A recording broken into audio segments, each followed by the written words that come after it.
chapter 4, verse 7. Actually, na-share ko na rin sa online, pero itanong ko na ko kay Iman. There is a 1 Peter chapter 4, verse 7 diyan. Verse 7. 1 Peter chapter 4, verse 7. Ingon diri, but the end of all things is at hand. Therefore, be serious and watchful in your prayers. Ingon diri nga ang katapusan sa tanang butang, kaduol na, umapit na. Busa, kinanglan mamay mo seryoso mabinantayan sa inyong prayers. Whether we agree or not, nagkadugay ang panahon, nagkamala na ang atong prayer life, kabalugid ta nga mauli siya ang number 1 kaayo nga target ni Satan, nga naa sa itong kinabuhi atong pagka-prayerful nga target niya nga i-destroy ni pagka-prayerful sa mga Kristohanon. Why? Because kung dili na prayerful ang Kristohanon, dili na siya sensitive sa moving of the Holy Spirit. O kung dili siya prayerful, mawala ang discernment. Dili na siya ka-discern kung unsa na ron nga panahon, unsa nang kahimtang karon sa kalibutan. Mawala ang sensitivity of the Holy Spirit, mawala ang discernment power sa usa ka Kristohano kung dili na prayerful. Pero subok ay pangalandungon nga majority of Christians today dili na mainampuon. Kay siguro tungod sa kanang mga pamaagi sa kaaway nga i-divert ang atong time panahon nga imbis atong igahin sa prayer, i-divert na dito na ta mabisi sa cellphone, dito na ta mabisi sa buluhaton, dito daga na kaitang kabisihan. Kaya even in times nga maglingkod lang ka diha, mag-imagine lang ka diha, primero nagkuan pa ka, naguna-una pa ka sa unsay pulong sa Ginoo, kadugayan lahi na ang naabot sa imong una-una, miles and miles away ni abot na ang imong imagination sa daghan kaay nga mga butang kalibutanon. Muna siya ang reality gid karon nga kahitabo sa mga Kristohano. That's why dili na ta seryoso. Ayun dili, be serious and watchful in your prayers. Kahapit na kuno ang katapusan sa tanang mga butang. Therefore, be serious and watchful in your prayers. Dinhi primero di ingon diri, the end of all things. Ngano di ay unsa ang mga senyales at the end of all things? Kung atong tan-awon ang Matthew chapter 24, dili lang nato basahon ang kaning tibuok na chapter kay basig dugay ta mahuman, pero ingon diri sa 24 giisgutan diri ang mga signs of the times and the end of the age.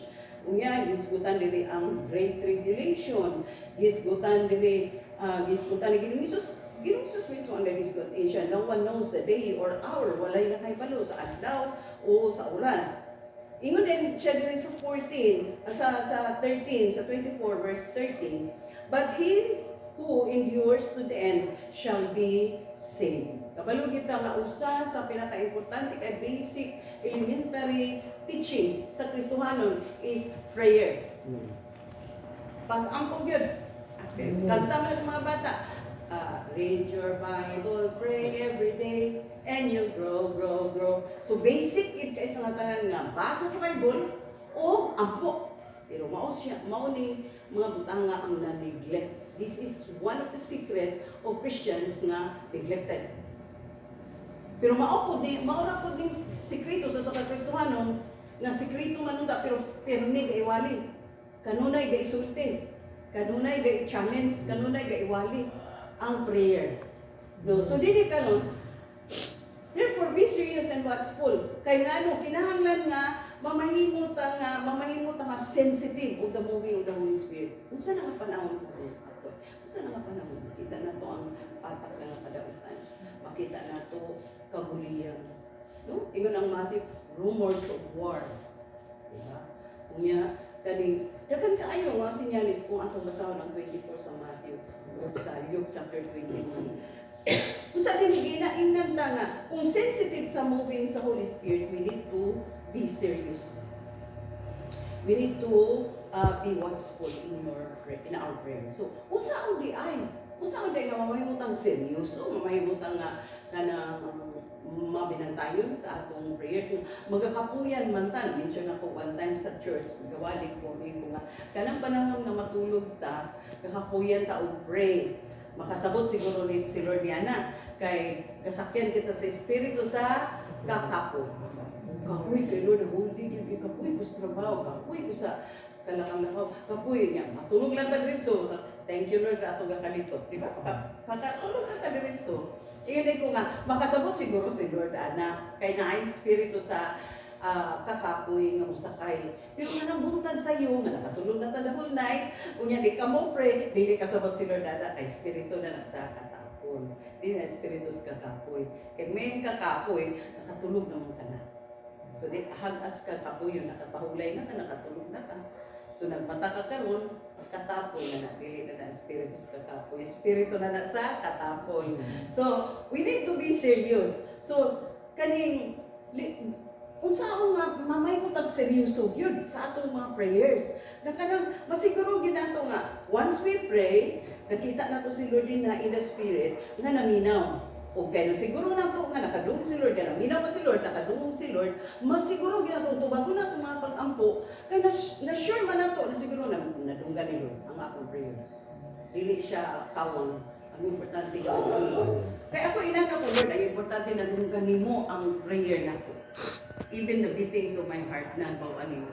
Because I know that you are here with me when I pray.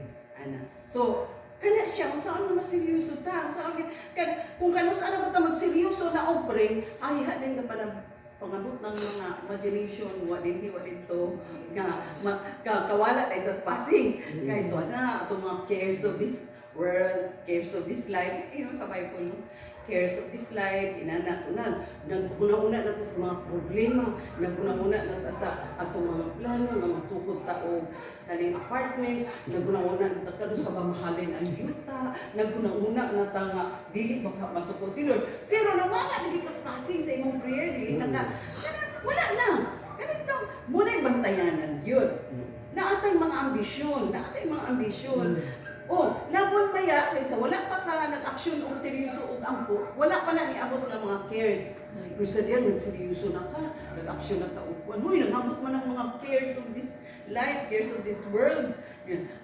Mahalin ang dato ko yun ta, patupag na to, upuan. Pero, ingon si Lord, wala pa na ni mo gibungat, na imaluan na ni Lord. Wala ingon sa Isaiah, wala pa na ni mo gibungat sa prayer, na imaluan na ni Lord. The Lord knows what is best. The Lord knows what is the exact time nga yan ang tubagon. Dili lang ta magsiging una-una, sige kaguol. Kay masakit kita kung sige ta una-una, sige ka. Once mo na nagitunol kang Lord, si Lord na ang mandula na. Si Lord na bahala, Lord. Kaya siya, casting all your cares. Di ba, 1 Peter? Casting all your cares upon Him, for He cares for you. Meaning, when you cast all your cares, ay na to kabalangkin. Nakabalo na si Lord anak tanan. Iwan ang gitunol. When we pray, it is actually change shoulder. Our exchange shoulder. Kani Lord. Kani Lord, ako nitulong sa imo. Si Lord na ito ang nag-carry sa Lord. Kaya siya, come unto me, all of you are tired and are carrying heavy loads, for my yoke is easy and my burden is light. Kita nga gipangkapoy. Doon lang kanina, ipasa na to. Bugat kay Lord, bugat kayo. Ipasa na to. Ang inana, that's why, kita natin importante kita ang prayer kaya it is actually changing shoulder. Kaya kung dito mag-pray, ay sulugin na itong pasanon. Pero kung mag-pray ta, itulog na ito kang Lord. Agibasa na ito ang Lord. Ang kabugat, mga kabugat. Kung di natin ipasa kang Lord, bugat kayo, manang mag-burn out. Ang mga Kristuano dali ma-burn out. No? Lahat ang effect sa mga Kristuano ma-burn out. It's either backslide or mag-usimba lang yapon, magluya, or usimba lang yapon, mamatay na lang si Victo. Ana, really actually on fire ang classes pag pangalagat. Ina na ang mga effect kung ma-burn out na ang Kristuhano. Sa bitaw kita, mainon kita nila nga, di mo na sila mga born again, mga burn out wala sila. Mga burn again.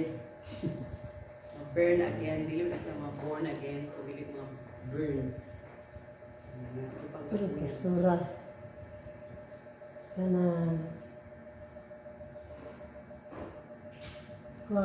sa kaduga na itong wait, dili mga niyagari. Maybe, no yun ang answer ni Lord. Makita, dili mo naman. Oh, discourage. Oh, Dili dapat kay God in His perfect wisdom. Kabalo siya kung sa'yo ngayon ito ba, no, yes, or wait. So, ngayon kang wisdom sa Lord. Sa Lord.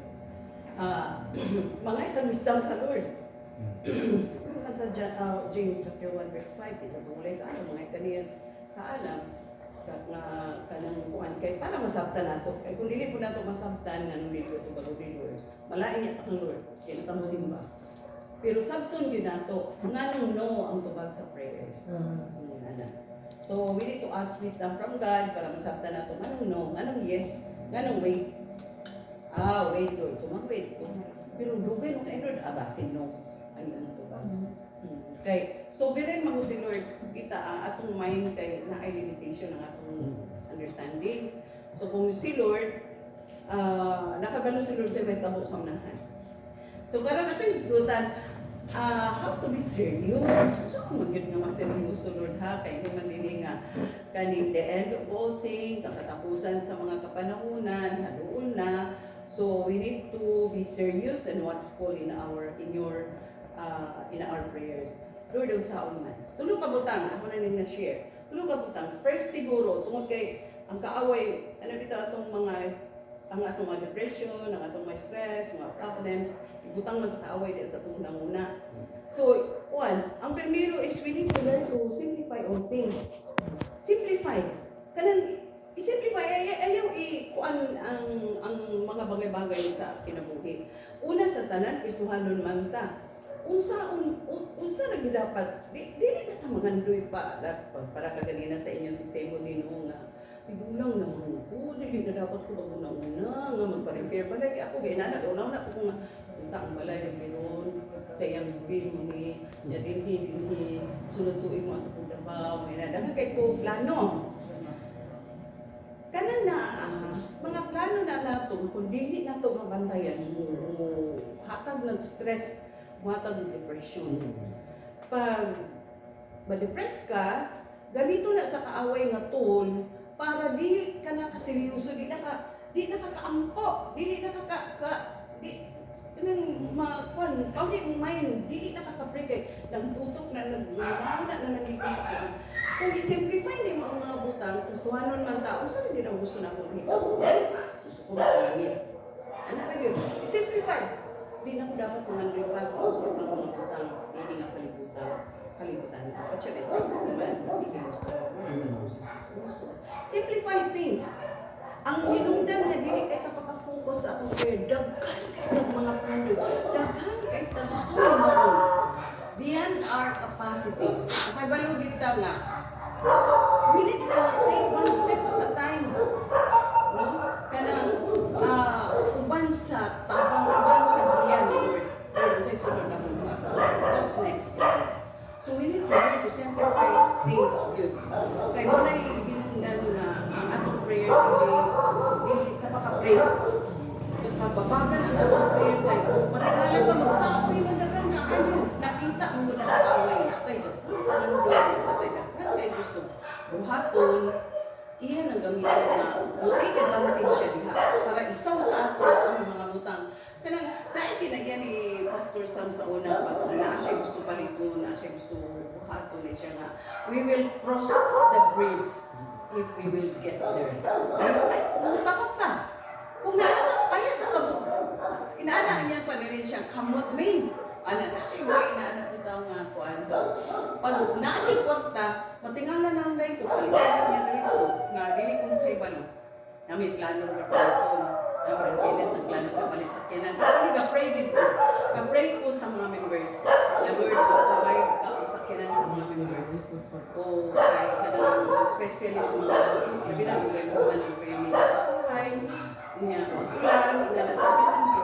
Kasi si James, ka-pray ko, mag-provide ka sa kinan. Sa tanan, ka-pray din ko, mag-provide ka sa kinan. Okay na bios? Okay na bios? Sa kinan. Na akong prayer. So, unang sila rin, paano lang sila rin mag-joke ka rin. Pasura, ka-pray mo ka ba na? Ano ba na nga nais ka na po? Lita. Ling, ka-pray ka po. Natakaan ka ni Lord ka ng mana. Sige, pasura, i-appeal na lang po ka ng mana nga nais ka Kaya hindi ko maglisod kay kuha dito na siya. Gita sa opisina. Kuha na siya angkas. Magtawag kay aron mag-angkas na lang siya pa sa church. Luoy pa. Kaya kung daw kumulan. Basta pa na siya. Ito sakyan na, kita maulanan, di ba? Di Di pa ba, kami Ken? bilitan. Kita maulanan. Sakyan na. Ito, sakit ka sa ulan, sige tayo kaulanan. Amen. So, mao na siya ang primero siguro na itong himuon para nga makaseryoso ta sa mga pag-ampo. Nga, simplify. Simplify yun. According to what the Lord has said in His Word. Simplify, magutang Lord, nangalagad ko. Gusto ko musimba, gusto ko nangalagad, gusto ko makalangit. Simple rin kayo ang desire. Gusto ko makalangit, Lord. Nabangi lang din po makasimba. Para sa, ikaw ni James na, gusto ko makatrabaho, Lord, kag nang makante ang Sabado, Domingo. Hindi ko mabalda sa buluhaton. Kaya na, simplify yun ang mga butang. Learn to simplify. Dili siya ituan ka nang si tawag ani, nang dili na ito paano ang mga butang magpatong-patong na bitaw, mapagay naman ang isa, nandun na sa isaw, maganit na anong buwan, nandun na sa mag-pile up. Mag-pile up. And then the next is, we need to learn to prioritize the needs in life. I-prioritize na po. Actually, ang Hebrews chapter 4 verse 16, nga dito nga, we should come boldly to the throne of grace so that we can find grace and help in times of need. Muduol ko ta sa trono sa Diyos, meaning, muduol kita sa mga pag-ampo niya sa trono sa Diyos, sa mga pag-ampo niya na ito makuha ang grasya o tabang. Grasya o tabang nga sa panahon nga nanginhanglan ta. So, kung ang primero, learn to simplify things in life, ay kadwa, learn to prioritize the needs in life. Kung saan ka nang gikinahanglan sa kinabuhi? Lord, gusto ko padayon ko magsimba. Lord, kanang provide for sa kanan. Kaya nanaragan. Unsa gid ang need. Kaya actually, karon dili na nato ma-identify kung saan wants, kung saan need. Kay abi nato need. Uy, once man day ni. Di ba? Para lugar nanginahanglan ko cellphone. Para makatawag, makatext akong mga anak. Para pa na siya. Pero nga nung yung wapo gid nga cellphone, latest model gid, malo gid. O para na kay ka kinapayas. Wow, siya na kayo siyang cellphone. Nga mahalon yun, nga bisan pa ganit nang naangkuan, makatawag naman tao. Na, basta na ka din na. Anak, makatawag. Para ba na siya ang need? So, kailangan we need to learn to identify the need. Kung sa'yo need, makatawag lang ko sa kong asawa. Anarogan, kung cellphone, hindi ko lang lang mahalo. Kaya the more nga high-tech ang imong cellphone, the more pag-akampo ka na, the more nga ang imong oras, majority of your time to ano dito. Imbes na ay time mo talulula sa mga bata, time nga guwa-guwa sa asawa, wala na. Kahit naman, saan ba yung cellphone, manon ba yung latest model, o nahimo nga ang cellphone karon nahimo nga rival sa relationship. It becomes a rival for every relationship. Ngano man arga po rival relationship. Ngano nahimo man nga rival kay ang imong oras to ano dito. Na dili man nimo karelasyon ang cellphone. Ang internet ay karelasyon ni asawa, imong mga anak, imong binikanan, ay mo karelasyon. Tapos na sa imong Dios.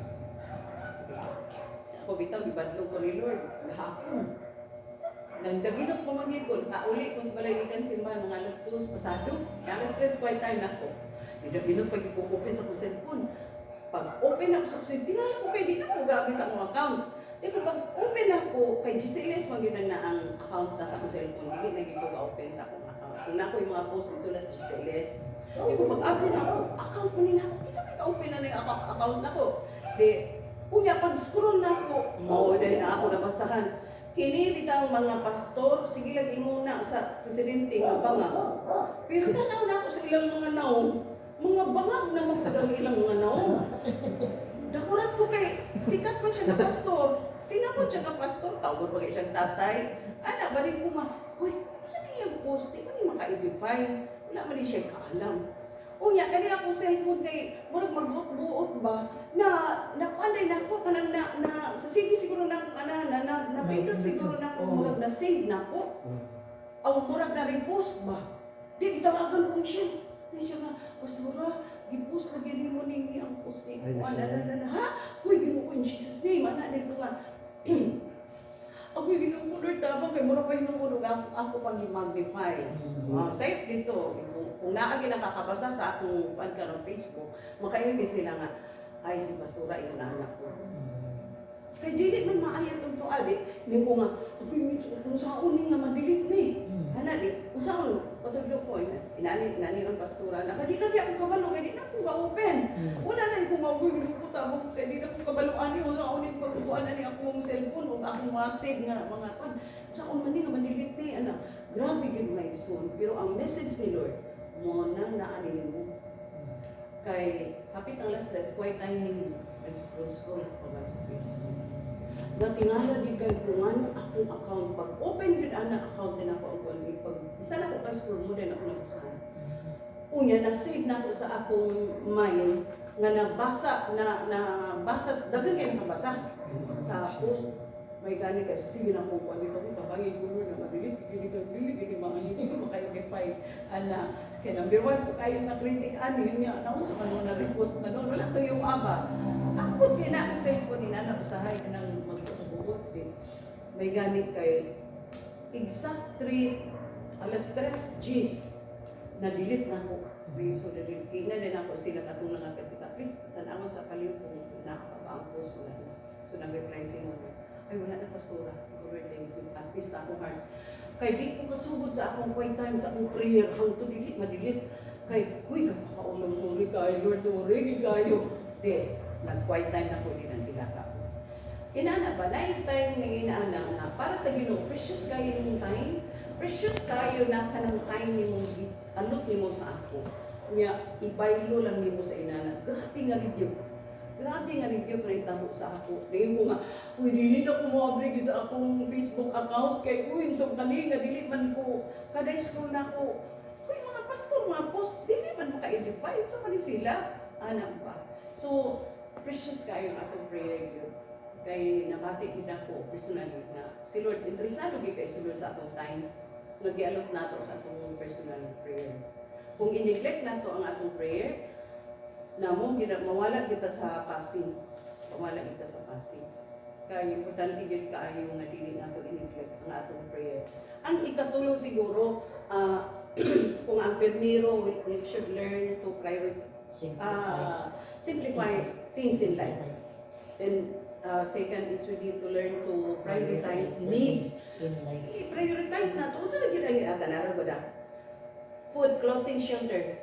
Mura mo gina siya ang basic needs, basic necessities. Kung maura po ang saad ni Lord, gigamit niya sa Pablo, yun ito sa Philippians 4 verse 19. Nga, my God shall supply all your needs. All your needs man, not all your wants. Kanang wants ay, ano lang na, bonus na lang na ay, tinodaanan man ka na, sige tagaan. Pati alam kita na ihatag ni Lord na wala nang expect, ay bonus na. Pero, ang importante dito, gisupply ni Lord ang need. Sa maging need. Nya, aside sa basic necessity, basic need na itong clothing shelter, nagnanap ang kusog, di ba? Strength, power, kanang ginanglan kapasok sa panglawas, healthy ta, panay ato, kanang sustaining kaayo nga adlaw-adlaw na gikinahanglan nato ang Lord. So, wala siya ang mga kaning i-prioritize nato. Ikuan nato, i-set aside nato ang dili priority. Kanang agay, makababag din sa akong kanang prayer, sa akong paglaga sa Ginoo, makababag din sa akong relasyon sa Ginoo, makababag din, i-set aside nato. Prioritize the need. What is really the need? Unsa gyud ang need? Unsa simplify nato unsa ra gyud ang akong needs. Dapat inana ang Kristiyano. Una yun si Lord sa kuan sa Old Testament. My people perish because of lack of knowledge. May pagkakalibutan. Kaya tanawin mo sila, parang haruhay sila. Kaya grabe sila kamaro, grabe sa kamaalamon. Dapat sila malita. Di man na nato awato, no? Dili na nato awato. Pero, kuan lang, simplify things in life. Dahil prioritize needs. Dili nato awato na ito kalibutan. Kaya di ko na siya godly nga means. Ang ato godly nga means ang atong subay. Dayon ang ikatulo is we have to kani focus on the truth of God. The truth, no? Focus ta sa kamatuoran. Ang kamatuoran nga mao ang puno sa Dios kung si sulti ni Lord. Focus sa kita mo focus sa mauni siya ang balaod sa kalibutan, mauni sulti sa presidente, mauni sulti makawala na sa focus, di ba? Ko nga kaning black sa di mga pastor no kay maklaro nimo ba nga mo side yun sila na mo kanang ipakita din nila kung asa sila nilaban. Ito lang ta naglaban yun sa politiko. Wala man ta nagkuan sa politiko. Ang ato lang nga kamatuoran lang. Nga makita ang kamatuoran aron nga kung madayon dali sa kahayag ng kamatuoran masolusyonan. Kaluloy lang si Lord. Mutabang si Lord provide solution.